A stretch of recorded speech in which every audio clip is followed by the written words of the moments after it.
আমরা আমরা কথা বলছিলাম নাসরিন ইসলামের সাথে। নাসরিন ইসলাম হচ্ছে এই বাগানের আরেকজন উদ্যোক্তা। আমরা এর আগে প্রফেসর শহীদুল ইসলামের সাথে কথা বলেছি, তার স্ত্রী এবং তারা দুজনে মিলেই কিন্তু বাগানটি করেন এবং তার পরিবারের অন্যান্য সদস্যরাও কিন্তু এই বাগানের সাথে সম্পৃক্ত থাকেন। আমরা একটু ওই দিকটা যাই, দেখি কি আছে ওইদিকে। এই জাম্বুরাটা কতদিন ধরে ধরবে? এটা সারা বছরই ধরবে, সারা বছর? এটা নাই, কোনো বছর নাই, সারা বছরই ধরতে থাকে। এটা হচ্ছে অনেক দিন হয়েছে, এটা বেশি ম্যাচিউর হয়ে গেছে না? হ্যাঁ, বেশি ম্যাচিউর। এখন কি খাওয়ার উপযুক্ত? হ্যাঁ হ্যাঁ। আচ্ছা, তাহলে পরে তো মানে এটা এখনই আপনি সংগ্রহ করে নিতে পারেন। বেগুন গাছও লাগিয়েছেন এখানে, এটা কি ধরনের বেগুন দিয়েছেন?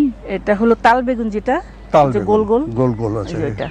আচ্ছা, এমনি চারাগুলো আনেন কোত্থেকে আপনি? চারা আমি নিজেই করি, বীজ নিয়ে আসি আমি ওই যে সিদ্দিক বাজার থেকে। সিদ্দিক বাজার থেকে ওই বীজগুলো যে এনে আপনি করেন, তাতে কি আপনি মোটামুটি মনে করেন যে ভালো জিনিস আপনি পান? মনে হয় যতটুকু এই পর্যন্ত যতবার করলাম মানে খারাপ হয় নাই। খারাপ হয় নাই না? আচ্ছা, পেছনে যে গাছটি দেখছি সেটা হচ্ছে জাম গাছ। প্রিয় দর্শক, যেটা ওনারা বলছিলেন যে এবছরই নাকি শহীদুল ইসলাম সাহেব বলছিলেন এবছরই নাকি ছোট গাছে অনেক জাম ধরেছিল, ওটা যদিও নেট দিয়ে রাখা হয়েছে, তো ভালোই জাম আসে। হ্যাঁ জি জি, প্রচুর। এখন তো প্রায় অনেক মানে 50% বেশি। এইটা কি গাছ? এটা হলো ওই যে কারি পাতা। ও, কারি পাতা, এর তো ফুল ধরেছে। হ্যাঁ, এই বছর প্রচুর জামরুল, এত জামরুল ধরছে যে হাজার হাজার জামরুল। জামরুল কি এখনো আছে? আছে, একটা দুটো আছে, একটা দুটো নতুন করে ধরছে এবার। এখানে আমরা যদি দেখি কতগুলো ফল, যেটা 3 ফল, এবং এই 3 ফল কিন্তু অনেকগুলো পেকেছে। এটা কিরকম মিষ্টতা এগুলোর? প্রচুর প্রচুর মিষ্টি না? এবং এরকম কয়টা গাছ আছে আপনাদের এখানে? বড় আছে, এই বড়গুলা, নতুনগুলা, এই ছোটগুলা। হ্যাঁ, বড়গুলা 5টা আছে আর ছোটগুলা 8টা আছে। কয়টাতে ফল ধরেছে? 5টাতেই ধরছে। 5টাতেই ফল ধরেছে না? তো এই 3 ফলের চারা আপনি কোত্থেকে এনেছিলেন? আমি নিজে করছি, যে কলম করে আমি নিজে করছি। কলম করে নিজে করেছেন। তো এখানে যে প্রচুর পেঁপে গাছ আমরা দেখতে পাচ্ছি, যে পেঁপেও আছে অনেকগুলো। এরা কোন জাতের পেঁপে করেছেন এগুলো? টপলেডি, প্রত্যেকটা টপলেডি পেঁপে। আচ্ছা, তো কেমন এটা মিষ্টতা? কেমন? অনেক মিষ্টি, অনেক মিষ্টি। গাছেই তো পেকে যাচ্ছে অনেকগুলো, দেখা যায়। তো একটা কথা আপনাকে আমরা জিজ্ঞেস করি, যে আপনি তো অনেকদিন থেকে এই বাগানটা করছেন, ফার্টিলাইজার হিসেবে শুধুমাত্র নিজেদের জৈব সার। হ্যাঁ, আপনি দেখেন প্রত্যেকটা গোড়ায় গোড়ায় যে ডিমের খোসাগুলো আছে, হ্যাঁ, এটা দেই। তারপর কলার স্কিন যেটা পচা, ওইটা দেই। হ্যাঁ, তারপর খোল তো আছে। আচ্ছা, এমনি একটা জিনিস বলেন দেখি, আপনি কি মনে করেন যে এই জৈব পন্থায় চাষাবাদ করতে গেলে আমাদের এই জ্ঞান প্রযুক্তিটা আপনি আসলে কোত্থেকে কিভাবে পেলেন বলেন দেখি? এখন করতে করতে একটু মনে আইডিয়া হয়ে গেছে কিভাবে কি করতে হবে, এখন পারি। আর মানে কলম যেভাবে করতে হয় এটা আমি ভালো। আমাদের কৃষি সম্প্রসারণ অধিদপ্তরের সাথে আপনার যোগাযোগ কেমন? হ্যাঁ, যোগাযোগ ভালো আছে। তারাও মাঝে মাঝে আসে, দেখে যায়, পরামর্শ দিয়ে যায়। হ্যাঁ, পাওয়া যায় আর কি। তো একটা সময় তো নিশ্চয়ই আপনাদেরকে এই সরকার মানে বিশ্ববিদ্যালয়ের কোয়ার্টার সেটা ছেড়ে যেতে হবে, তখন কি করবেন? তখন এগুলো সব নিয়ে যাব, আমার নিজের যদি বাড়ি হয় ওইখানে আমি করব। মানে নিজে আপনি মোট কথা এটাকে আপনি রেখে যাবেন সারা জীবন দেশে থাকবেন। জি জি। তো কেমন লাগে যখন মানুষ আপনার? আমার বুঝছেন, এখানে আসলে আমার মানে আমি যদি অসুস্থ ফিল করি, এখানে আসলে আমার ঠিক হয়ে যায়। খুব ভালো কথা নাসরিন, আপনার কাছ থেকে যে অনেক তথ্য আমরা জানলাম এবং অনেক রকমের অভিজ্ঞতা আমরা শুনলাম, এবং এটি নিশ্চয়ই আমাদের যারা মানে পরিবারের যারা নারী সদস্য আছেন তাদের জন্য একটা বড় ধরনের শিক্ষা বা অনুপ্রেরণার বিষয় হতে পারে। আপনাকে অসংখ্য ধন্যবাদ। আপনি আপনার কাজ অব্যাহত থাকুক এবং রাখুন, এবং সেটা অন্যের জন্য প্রেরণার উৎস হিসেবে আপনি থাকুন। নাসরিন, আপনাকে অনেক ধন্যবাদ। প্রিয় দর্শক, আমাদের সাথে আরও একজন সদস্য আছেন এই পরিবারেরই। তার নাম হচ্ছে বেলাল হোসেন রিপন। হচ্ছে বেসরকারি একটি বিশ্ববিদ্যালয়ে শিক্ষকতায় যুক্ত হয়েছেন সম্প্রতি, এবং এই পরিবারের জামাতা, অর্থাৎ এই পরিবারের যে কন্যাটি আছে সেই কন্যার হাজব্যান্ড কাজ করছেন। তো আপনি নতুনভাবে এই বাড়িতে এসেছেন, শ্বশুর বাড়িতে এসে এই ছাদ বাগান দেখছেন, এইটার ক্ষেত্রে আপনার প্রতিক্রিয়া কি? আমি যখনই হচ্ছে এখানে আসি, ঘুরতে আসি, বেড়াতে আসি যখন, তো দেখা যায় যে প্রায় সময় আমি বিকালে বা সন্ধ্যার দিকে আমি এই জায়গাটায় আসি। এখানে যে পরিবেশটা আমার খুব পছন্দ আর কি, বাতাসটা খুবই নির্মল থাকে। আমি এখানে আসলে আমার মন খুব ভালো হয়ে যায়। আপনি যেহেতু শিক্ষকতা পেশায় ঢুকেছেন, আপনি একজন শিক্ষক হিসেবে, এটা তো পরিবারের সদস্য হিসেবে আপনি একরকমের অনুভূতি বললেন, একজন শিক্ষক হিসাবে, এই তরুণ প্রজন্মের শিক্ষক হিসাবে আপনার কাছে কি মনে হয় যে এই জায়গাটিতে আমাদের আসলে কি ধরনের ভূমিকা রাখা উচিত? আপনি একজন যদি অন্য কাউকে কোনো কিছু বলতে হয়, অন্য কাউকে যদি অনুপ্রাণিত করতে হয়, আপনি কিভাবে বলবেন? আচ্ছা, আমি নিজে যেহেতু বায়োটেকনোলজি অ্যান্ড জেনেটিক ইঞ্জিনিয়ারিং সাবজেক্টের সাথে রিলেটেড, তো আমি সবসময় আমার স্টুডেন্টদেরকেও এটা বলি যে আমাদের বাংলাদেশের কনটেক্সটে এগ্রিকালচারালি যদি আমরা ডেভেলপ হইতে চাই, তাহলে আমাদের ফোকাসটা ওইখানেই দিতে হবে। অ্যাকচুয়ালি আমাদের বায়োটেকনোলজির যে টুলসগুলো আছে সেগুলো আমরা চাইলে এই কৃষিকাজে ইউজ করতে পারি।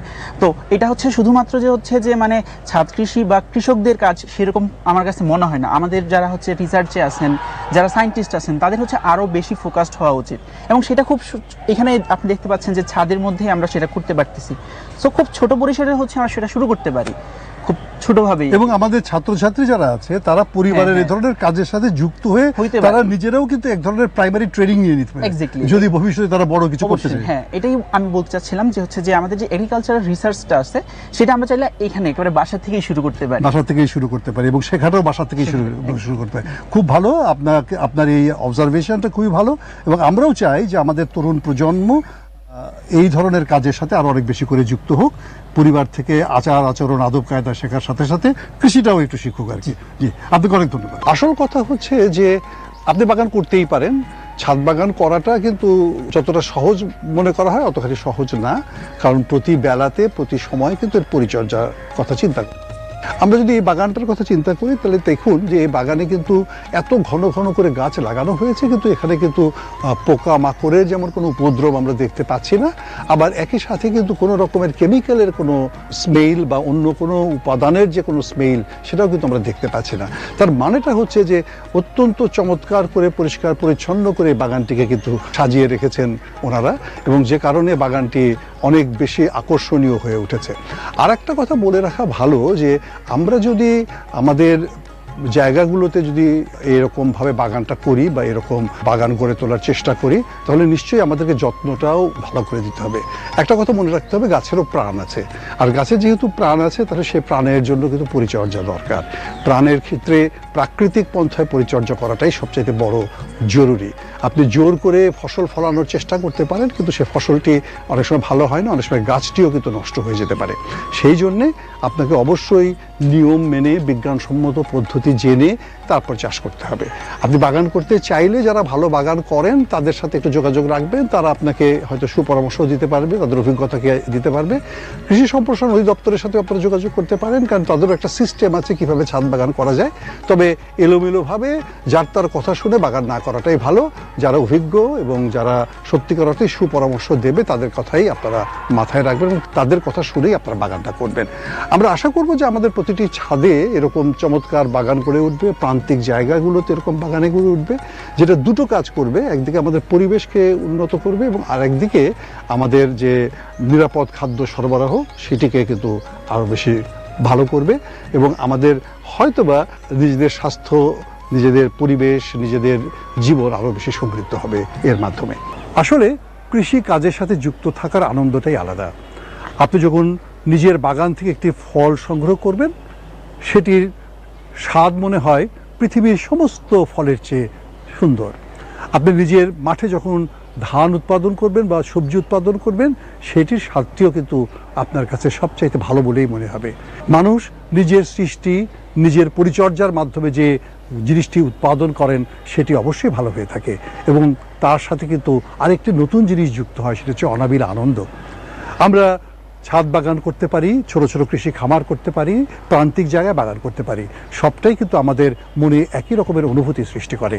আমরা চাইব আমরা সকলেই যেন এরকম উৎপাদনশীল কাজের সাথে যুক্ত হই, নিজের খাদ্যের নিরাপদতা যেন নিশ্চিত করি, দেশের খাদ্য উৎপাদনের ক্ষেত্রে সামান্যতম হলেও অবদান রাখার চেষ্টা করি। আর সবচাইতে বড় কথা হচ্ছে আমাদের আগামী প্রজন্মকে আমরা কৃষি কাজের ক্ষেত্রে শিক্ষা দিতে পারি, একটা ল্যাবরেটরি আমরা তাদের জন্য তৈরি করে দিতে পারি, যেখান থেকে তাদের জন্য কৃষি কাজের একটা অনুপ্রেরণা তৈরি হতে পারে। প্রিয় দর্শক, এই ধরনের বিষয়গুলোকে মাথায় রেখে যদি আমরা ছাদ বাগান করি বা প্রান্তিক বাগান করি, তাহলে নিশ্চয়ই সেটি হবে একটি ভিন্ন রকমের মাত্রা।